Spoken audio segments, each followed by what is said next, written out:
অন্তঃসলীলা লিখেছেন ছবি ব্যানার্জি।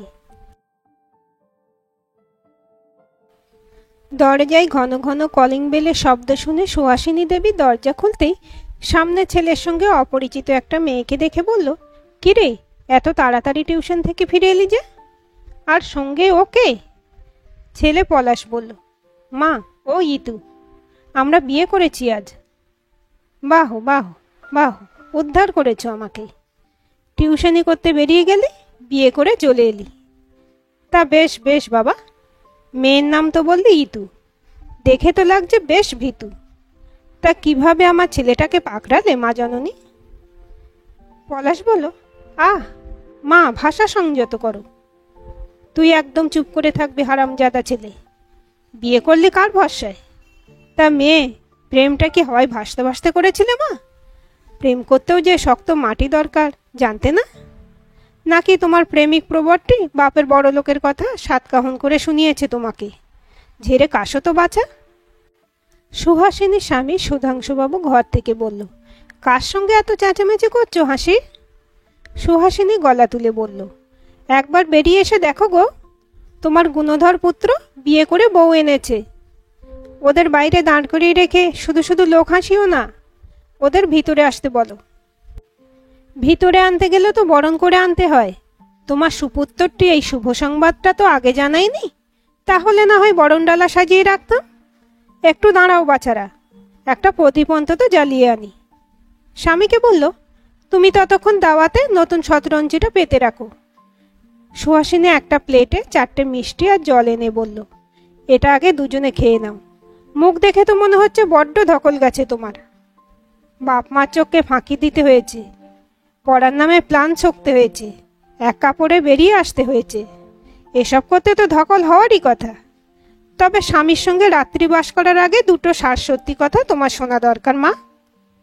সুহাসিনী বলল, আমার স্বামী 20,000 টাকা পেনশন পায়, সেই টাকাই এই সংসার চলে। টাকার মধ্যে আছে এই ফুটোফাটা বাড়িটা, আর আমার স্বামীর অবসরকালীন পাওয়া কিছু টাকা। বাড়িটা বহুদিন হলো রং করাতে পারেনি অভাবে।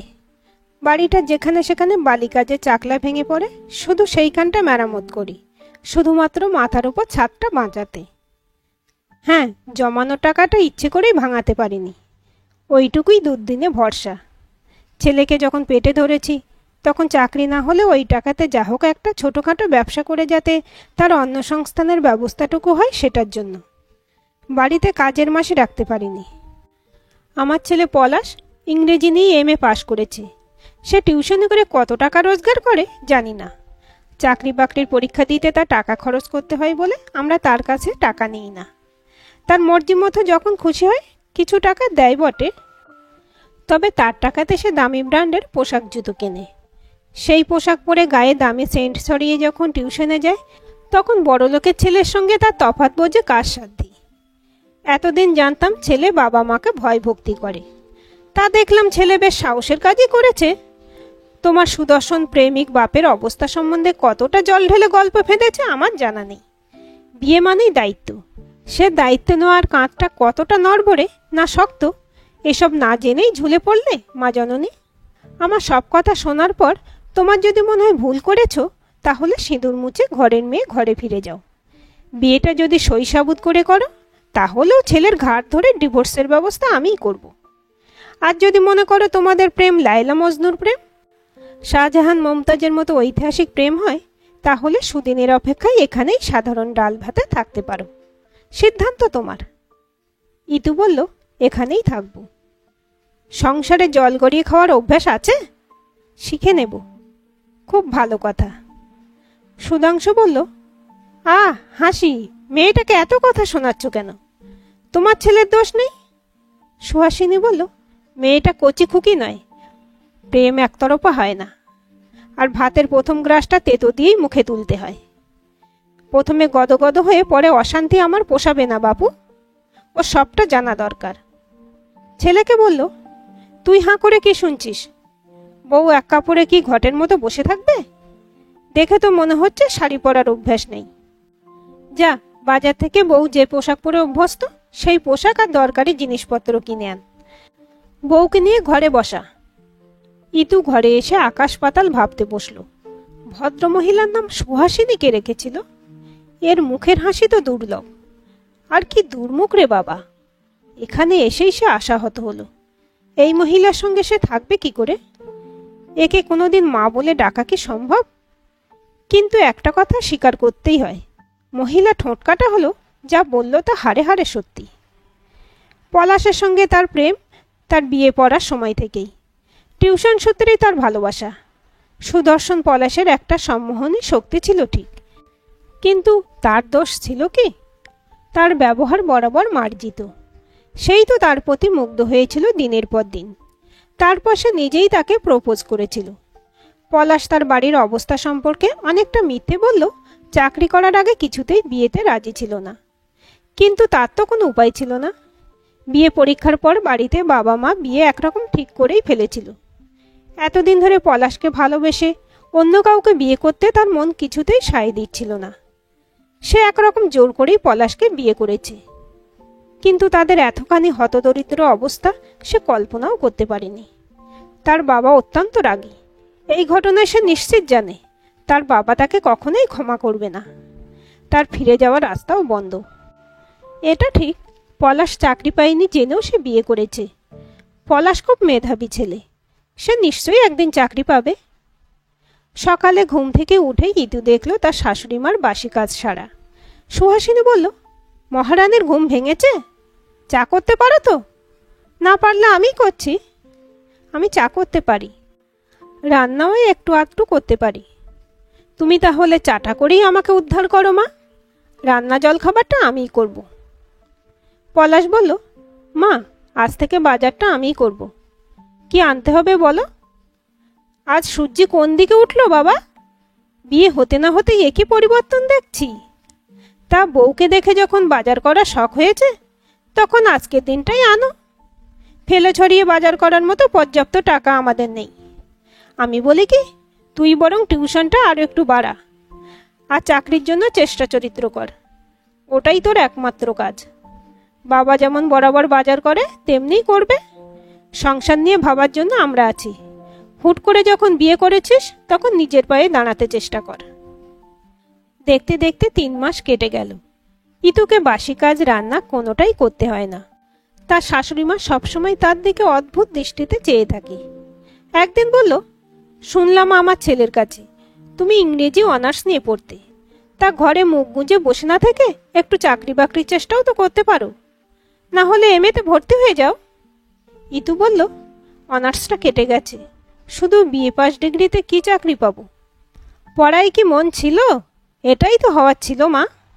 এখন আফসোস হচ্ছে তো। তা বাড়ি থেকে ফোন টোন আসে নাকি তারা সব সম্পর্ক ত্যাগ করেছে? বুঝেছি, বাপের বাড়ি থেকে ফোনটাও আসে না। তুমিও তো একবার ফোন করতে পারো মাকে। কেমন মা তোমার? মেয়ে মরলো না বাঁচলো খোঁজটুকুও নেয় না। মাসখানেক পর একদিন সুহাসিনী ছেলেকে ঘরে ডাকলো। বলল, বিয়ে করে বউকে আমার ঘাড়ে চাপিয়ে দিয়ে দায় খালাস করলি। সেই সকালে বেরিয়ে যাস, দুপুরটুকু বাড়িতে থাকিস, আবার সেই রাতে ঘরে ফিরছিস। বউ কেমন থাকলো খোঁজ রাখিস? তার বাপের বাড়ি থেকেও ফোন আসে না। মেয়েটা মন খারাপ করে গুমড়ে মরছে। 2টো পুরীর টিকিট কেটে রেখেছি তোদের দুজনের নামে।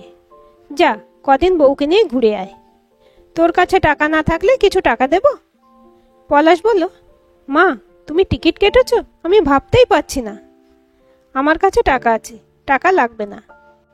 সামনের মাসে কলেজে চাকরির ভাইভা টেস্ট হবে। সুহাসিনী বলল, তুই কি কলেজ সার্ভিস কমিশনে বসেছিলি? পাশও করেছিস, বলিসনি তো? কবে হবে ভেবে বলিনি মা। তাহলে বউকেও বলিস না, একেবারে চাকরি পেলে বলিস। ইতুকে পুরী যাওয়ার কথা বলতে সে খুশিতে ঝলমল করে উঠল। বলল, সত্যিই যাবে পলাশ? জানো, আমি খুব হাঁপিয়ে উঠেছিলাম। তোমার মাকে আমি ঠিক বুঝি না, সে সবসময় কেমন খিটখিটে মেজাজে থাকে। পলাশ বলল, মা ওরকম মুখেই বলে ইতু। আসলে মা তোমার সব খুঁটিনাটি ব্যাপারে নজর রাখে, তোমাকে ভালোবাসে। তুমি শুধু শুধু মাকে ভয় করো। ওরা পুরী থেকে ফিরে এলে সুহাসিনী বলল, মহারানীর মন ভালো হয়েছে? খুব তো হাসি খুশি লাগছে দেখে। সুহাসিনী বলল, এসো মহারানী, তোমার জন্য একটা সারপ্রাইজ আছে। ঋতু অবাক হয়ে বলল, সারপ্রাইজ? এই বাড়ির বাইরের ঘরটায় আমি তোমার জন্য একটা বুটিক খুলেছি। সাইনবোর্ডে নাম লেখা ইতু বুটিক সেন্টার। তুমি দুদিন বিশ্রাম নিয়ে দোকানটা উদ্বোধন করো। তার আগে একটু সত্যনারায়ণের পুজো দেবে। ঘরে দিনরাত বসে না থেকে একটু কাজের মধ্যে থাকলে মনটা ভালো থাকবে, আর দুটো পয়সারও মুখ দেখতে পাবে। কেমন সারপ্রাইজ দিলাম? পছন্দ কিনা একবার মুখ ফুটে বললে ধন্য হতাম মা। ইতু শাশুড়ি মাকে প্রণাম করে বলল, মা, আমার মতো ভাগ্য খুব কম মেয়ের হয়। এতদিন তো বেশ ভাব বাচ্চা কথা বলছিলে মা, আজ হঠাৎ আমার এই পদোন্নতি হলো কেন? ইতু বলল, আমি আপনাকে চিনতে ভুল করেছি মা। আমার নিজের মাও মনে হয় আমার জন্য এতটা ভাবতো না। আমাকে ক্ষমা করুন মা। সুহাসিনী বলল, মন দিয়ে কাজ করবে। কাজে কুড়েমি আমি একদম পছন্দ করি না। বহু কষ্টের সঞ্চিত টাকা দিয়েই দোকানটা খুলেছি। ধুমধাম করে বৌভাতের অনুষ্ঠান করিনি বলে তোমাদের দুজনের মনেই ক্ষোভ ছিল। বিয়ের 1 বছর পূর্ণ হলে ধুমধাম করে একটা অনুষ্ঠান করব। তখন তোমার বাবা মাকে নেমন্তন্ন করবে, বুঝলে?